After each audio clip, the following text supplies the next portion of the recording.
Hello, I'm Julie, and I'm going to share the concept of social responsibility. Social responsibility is a set of obligations an organization has to protect and enhance the societal context in which it functions. I believe this concept should be integrated into all businesses because there should always be an awareness of the effects on the external environments, especially with the expansive growth of globalization. However, according to John Mackey, co-founder of Whole Foods Market, when a business creates value for its major stakeholders, which communities and the environment are considered as such, it is acting in a socially responsible way already.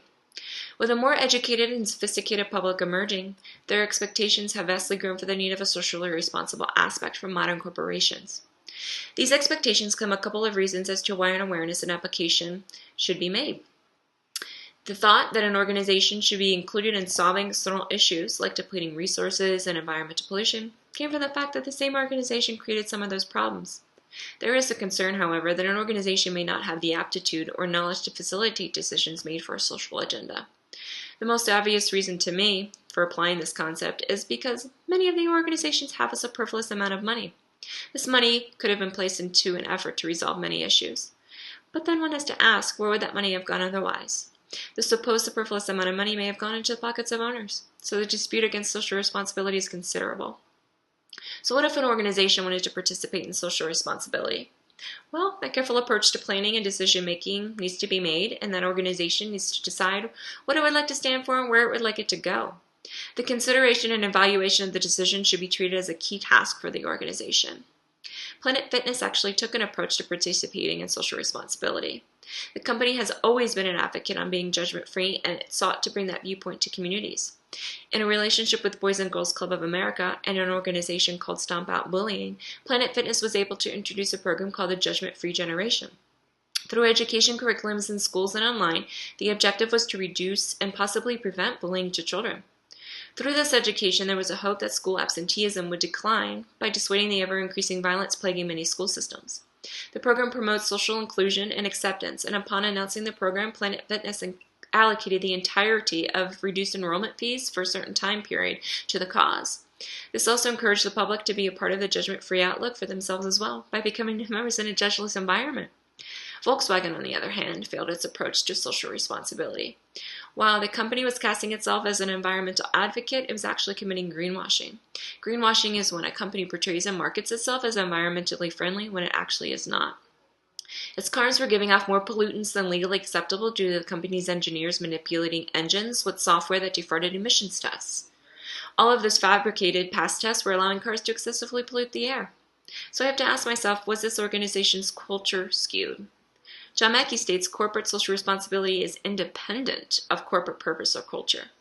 I understand the purpose aspect, but I believe a good code of ethics should have come into play at some point. I would assume Volkswagen's culture was established, and if this unethical behavior was accepted, then to me, Volkswagen set the path to fail at creating value for those stakeholders Mr. Mackey speaks of. Could this just have been a consequence of reactive change to an attempt to keep up with other organizations? Or did the organization fail within its dimensions of managing the chosen social responsibility? Thank you. Although there are several companies like Volkswagen that fail to take their part in social responsibility concepts, there are even more companies similar to Planet Fitness that do indeed want to give back to their communities. Not only does this create a more attractive image of the company, which makes consumers more likely to keep consuming the goods and services, but it also makes the customers feel safer because they know the companies are and will be reliable when there are times of need. For example, there is Box Lunch, a company that helps provide meals for people in need for every $10 spent, all while guaranteeing that there will be a minimum of 1.6 million donated meals by the end of each year. Also, the very well-known handcrafted Pura Vida bracelets from Costa Rica help fund over 190 charities itself. Thirdly, there is Tom's, a shoe company that promises to give away a pair of shoes for every purchased pair. Currently, the United States has suffered from a few excruciating natural disasters such as Hurricane Harvey and Hurricane Irma. So one can't help but ask, who is responsible for helping? Of course the government should play a huge role in the reconstruction of the destroyed areas, and many individuals will also donate money through organizations designed on the basis of helping areas after natural disasters such as the Red Cross. However, many believe that large and small companies both should be held responsible for helping the affected areas because it is the organization's social responsibility. This goes along the lines of 2 points that the textbook states as arguments for social responsibility. They state the following. 1. Because organizations are legally defined entities with the most of the same privileges as private citizens, businesses should not try to avoid their obligations as citizens. And second, many businesses often have surplus revenues that would be used to help solve social problems. Focusing on both hurricanes, there has been an estimated combined cost of $144 billion worth of damages in the United States alone.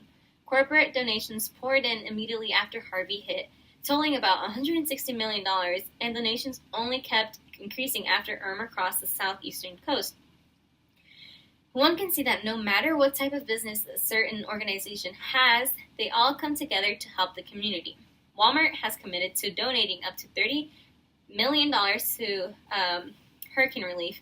United Healthcare announced a donation of $1 million to Irma relief and also a 2-to-1 match for employee donations. It previously promised $4.3 million in cash and medicines after Harvey. Disney, pledging $2.5 million in humanitarian aid for Florida, the Caribbean, and other places hit by Irma, says that it raised up almost $16 million for Harvey relief. There are several other companies that have donated, but these 3 organizations show just how committed some of these companies are to helping their communities. Although there are several arguments against social responsibility, such as the purpose of a business in the U.S.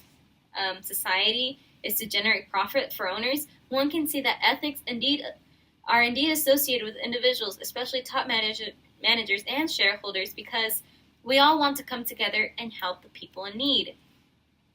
There are a few companies that have seen drastic losses, and some people refuse to purchase from these businesses since they aren't helping the affected areas. So I believe it's time to make a few organizational changes, which brings us to our second topic. Organization change does not deal with personal change or creation of a new organization. It simply focuses on what has happened inside an existing organization and its environment. The major areas of organization change are people, organizational structure and design, and technology and operations.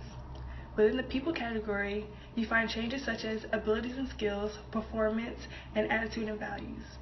Within the organizational structure and design category, there are changes such as job design and authority distribution.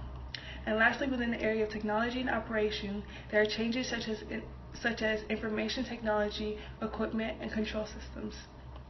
Forces for these changes can be external and internal forces. External forces come from the organization's general and task environment. The task environment is considered to be a powerful force for change due to its competitors. Competitors have a large influence on an organization through their price structure and product line. For example, if Shell lowers the price of their gas, then a BP across the street will be influenced to also lower their price of gas. Internal forces are forces that happen within an organization. Internal forces can cause an organization to change its structure and strategy and can be a response to an external force. An example of internal force can be an old manager being replaced with a new manager. Organization change can also be split up into planned change and reactive change. Planned change is designed and implemented in an orderly and timely fashion in anticipation of future events. Reactive change is a response to events as they develop. The steps of organization change is recognition of the need of the change, establishment of goals for the change, diagnosis of relevant variables, selection of appropriate change technique, planning for implementation of the change, actual implementation, and evaluation and follow-up. Now Lindsay will discuss a current event for organization change. There are many factors that go into consideration when an organization is deciding whether to implement organizational change or not. In April of 2017, J.Crew announced their need for substantial organizational change in their corporate structure. J.Crew announced a new Chief Merchandising Officer, Lisa Greenwald, a new Chief Designing Officer, Somsek Sigamong, a new president of the Madwell brand, Libby Waddell. They also announced that their president, Michael Nicholson, will also assume the responsibilities of the primary functions of the J.Crew brand. It is said that J.Crew is now doing things differently, moving faster than before. These changes in employees represent the company undergoing organizational change, which can be attributed to either external or internal factors. The main factor pushing this decision for restructuring is the external force of the retail environment. Recently, there had been a large demand for convenience, personalized shopping experiences, and increased speed to market. J.Crew has identified this external force for change and is reacting in a reactive manner. Their decisions are examples of reactive change because they are implementing organizational change as the retail market develops rather than before the retail market had begun to change. J.Crew not only restructured their corporate officers, they also laid off 150 full-time employees and 100 open positions. This workforce reduction will result in around $30 million pre-tax savings. However, this organizational change decision is facing much resistance because of the ethics surrounding the amount of people being laid off. J.Crew does have a plan to reduce this resistance. They plan on incurring $10 million in severance costs and termination costs, which is an example of engaging in facilitation and communication to minimize resistance to organizational change.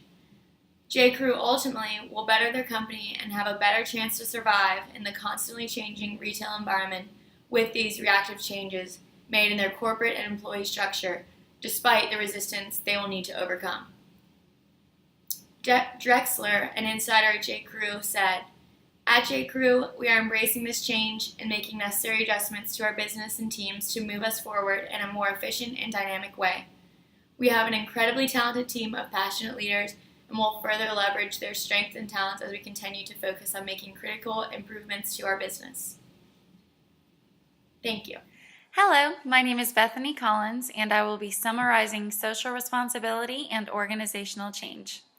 As we learned from Julie, social responsibility is an organization's obligation to protect the society in which it functions.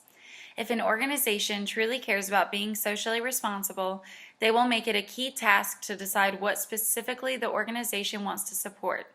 Chick-fil-A, for example, is a family-operated business that thrives off of Christian values, great chicken, and relationships. Chick-fil-A is so dedicated to the relationship sector of the business that this year they awarded just under $9 million to team members' college educations. Another example we heard from Vanessa is that when Hurricane Harvey and Hurricane Irma hit, there were a plethora of corporate donations which amounted to about $160 million. Walmart alone committed to donating up to $30 million to hurricane relief. Many people believe it is primarily the responsibility of the government to cover aid from natural disasters, but there is no reason that corporate organizations cannot contribute. Companies such as Walmart, United Healthcare, and Disney prove that there are larger organizations that are dedicated to helping their communities. Raquel delved into organizational change, and as she stated, organizational change focuses on what is happening inside an existing organization and their environment. The steps of organizational change include recognition that change is needed, forming goals to execute the change, the diagnosis of relevant variables, selecting the best manner in which to make the changes, planning for implementation of change, actual implementation, and the evaluation of the changes. For a recent Forbes article, McKinsey surveyed about 3,000 executives and learned that only 1 in 3 organizational changes actually succeed. Rich Lyons, the contributor of the Forbes article, writes that the 3 common reasons as to why organizational change does not succeed are that leaders lack commitment, culture change never translates to performance, and culture change lacks distinction and flexibility. Lindsay provided us with a great example of an organization that was mostly successful with their change, J.Crew.